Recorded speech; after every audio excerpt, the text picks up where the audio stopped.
Olá, gente! Feriado na Bahia. Vamos falar sobre os nossos livros de leitura conjunta. Essa leitura conjunta, ela tem nos surpreendido pelo sentido de que nós já vamos aí com 6 meses de projeto que está dando super certo. Nós conseguimos terminar o primeiro volume das Mil e Uma Noite, iniciar o segundo, terminamos também, que é o que a gente vai falar agora, que é esse daqui, né? Nós conseguimos terminar o primeiro Erogon e entramos no Eldeste, que é o que nós vamos falar agora, que a gente terminou também. E aí, lembrando que As Mil e Uma Noites são 2 livros e que o Ciclo da Herança, que é a história de Erogon e Saphira, são 4 livros e bem grandes. Então nós terminamos os 2 das Mil e Uma Noites e 2 da história de Erogon. Então nós vamos finalizar hoje As Mil e Uma Noites e o Eldeste. E nos próximos vídeos a gente vai falar sobre os últimos 2 livros de Erogon, para dar continuidade à aventura dele e ver aonde tudo vai parar, né? Como eu sempre falo, a leitura em conjunto é sempre muito interessante, porque você conversa com os amigos em relação a. Então, o que acontece? Aqui, nas Mil e Uma Noites, Sherazade continuou contando histórias para Shariar. A gente sempre brinca que se fosse conosco, em algum momento a gente já tinha matado Sherazade, porque nem todas as histórias são tão maravilhosas pra gente. Mas pra Shariar, ele achou tudo muito interessante e manteve a sultana viva. Então, o que acontece? Ela continua ali contando histórias e no final, que não é um final assim, não tem muitas cenas do Shariar com a Sherazade. Termina simples, porque o que chama atenção nessa leitura é as histórias que ela conta e não a história dela com o Shariar em si. Só mostra ali que eles estão ali interagindo, um contando a história e o outro ouvindo. No final, termina simples, curto e grosso, como a gente sempre diz. Ele resolve não matá-la, né? Dizer para ela que ele não vai mais matá-la porque gosta das histórias dela e tem assim meio que um final feliz.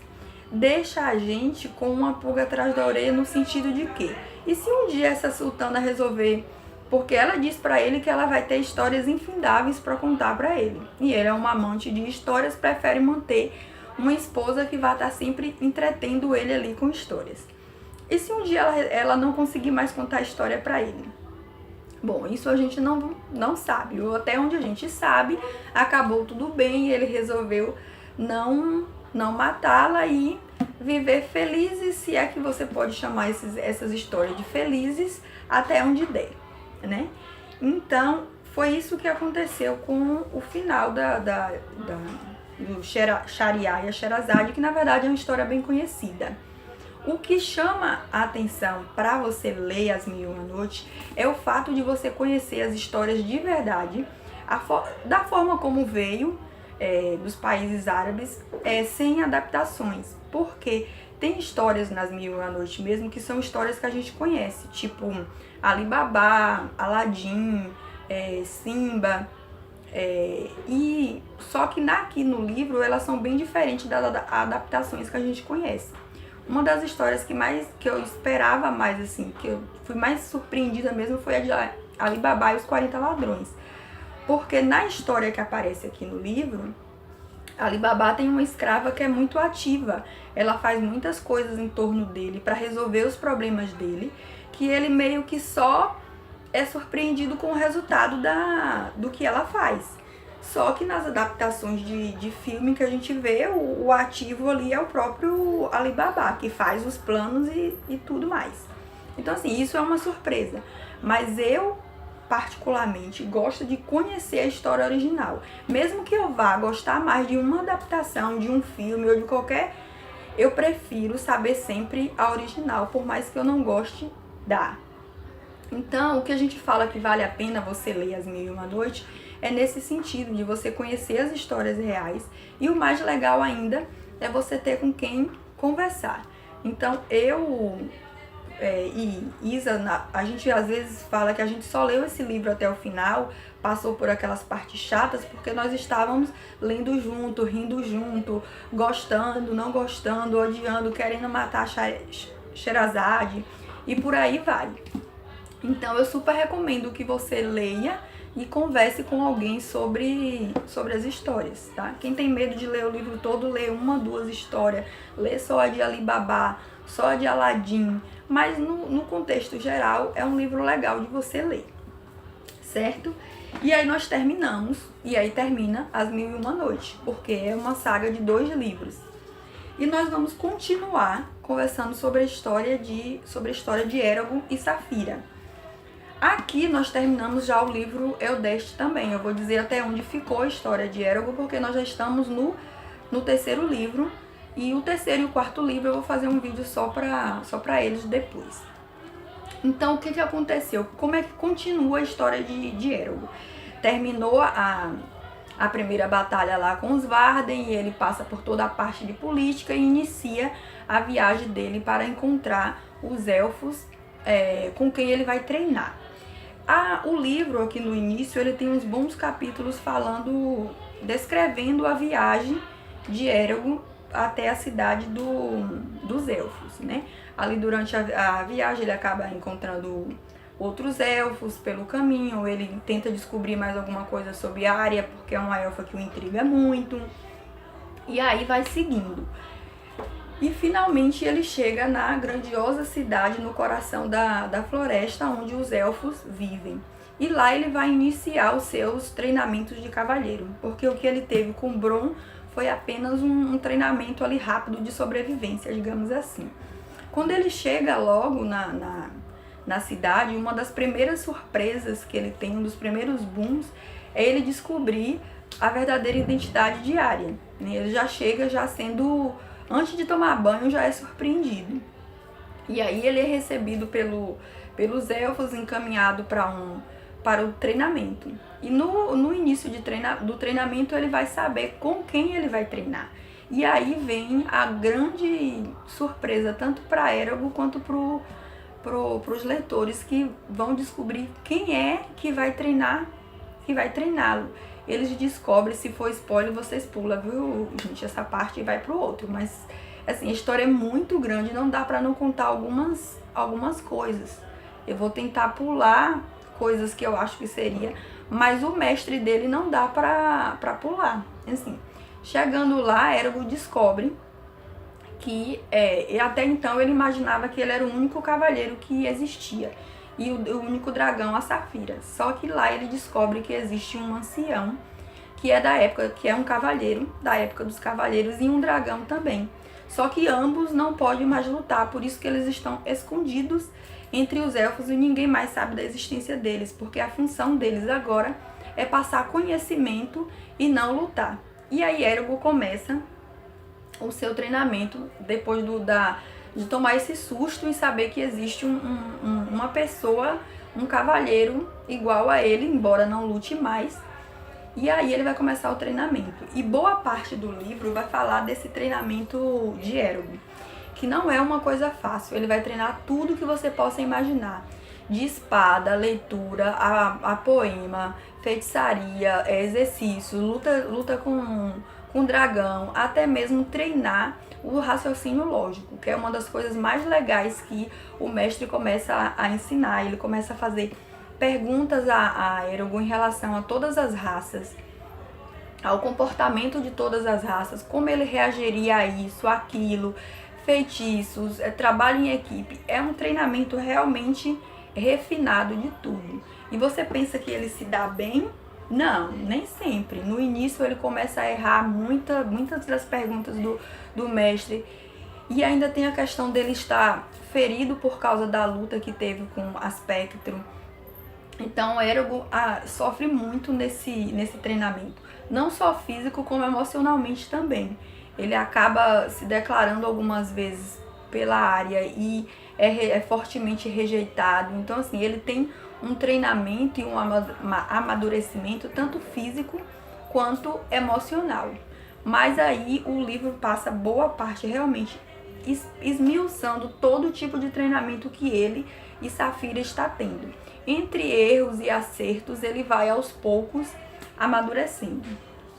Quando o livro passa lá para o vilarejo onde o Horan está, ele começa ele tem ali a Katrina é sequestrada, que é a noiva dele, do Rora, então ele faz uma mobilização do vilarejo inteiro e convence as pessoas a partirem em busca dos Varden, né? Em vez de morrer lá subjugado pelos soldados do Império, ele opta por reagir, que é uma coisa que nenhum dos vilarejos costuma fazer.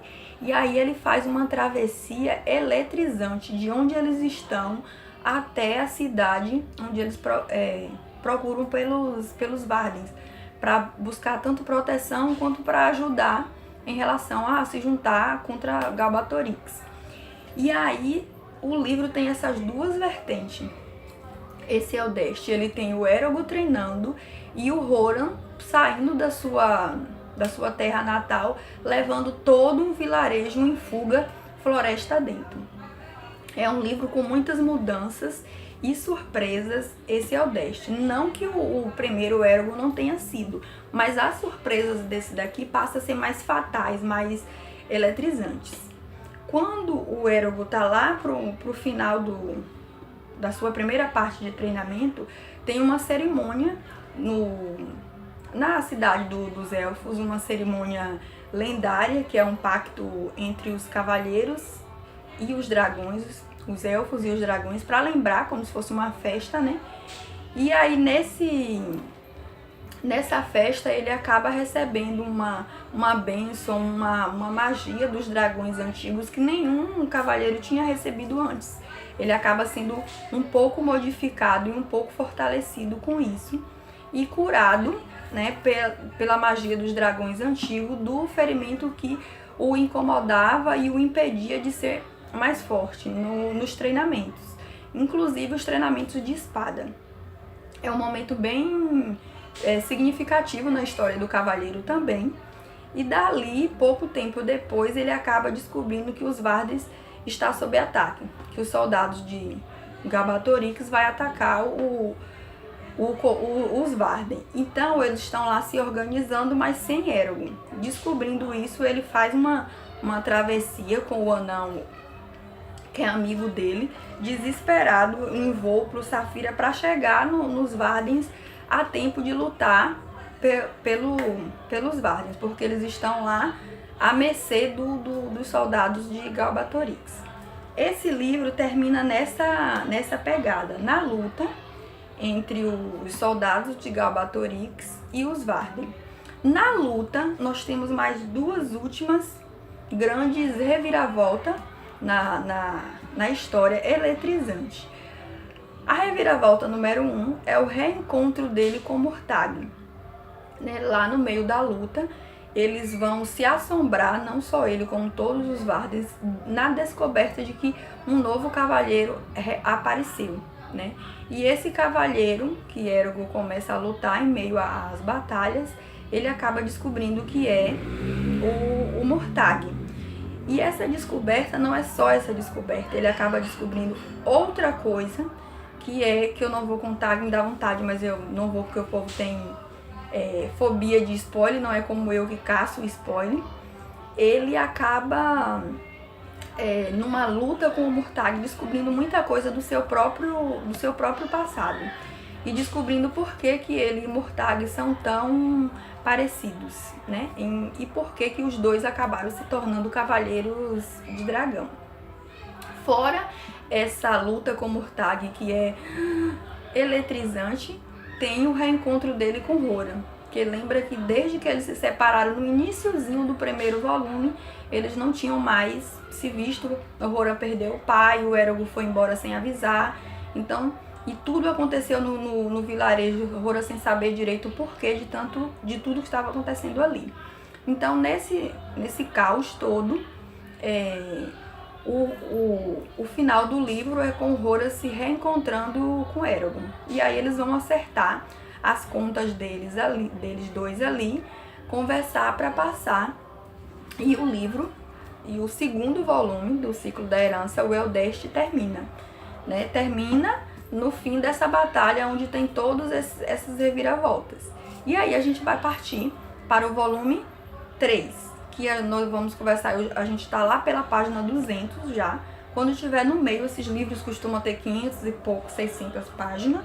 Estiver lá pelo meio, eu vou dizer aonde é que Eragon está nessa aventura dele. Porque daqui pra frente nós vamos falar só das aventuras de Eragon. Porque As Mil e Uma Noite foi muito bom, mas acabou. Então quem quiser acompanhar as leituras e fazer comentários, fiquem à vontade, porque As Mil e Uma Noite terminou e o ciclo da herança está só no meio. E quem for aqui de perto, que quiser os livros para ler, está disponível As Mil e Uma Noite para qualquer um dos meus alunos que queira pegar para ler. E o ciclo da herança também, o 1 e o 2 que nós já terminamos. Quem quiser ir lendo, isso aqui é um livro, porque dependendo da sua rapidez de leitura, para você passar um ano lendo, porque são 4 livros e são todos de 600 e poucas páginas. Ok? Eu espero que vocês estejam gostando, acompanhando, e lembre-se que leitura é vida. Mesmo no feriado, quando o Brasil tá jogando, todo mundo tá conversando e o som está pegando de prancha, mesmo assim ainda a gente pode se isolar num cantinho e ler, ok? Depois do jogo, porque eu também assisti o jogo hoje. Beleza? Beijo, tchau, tchau.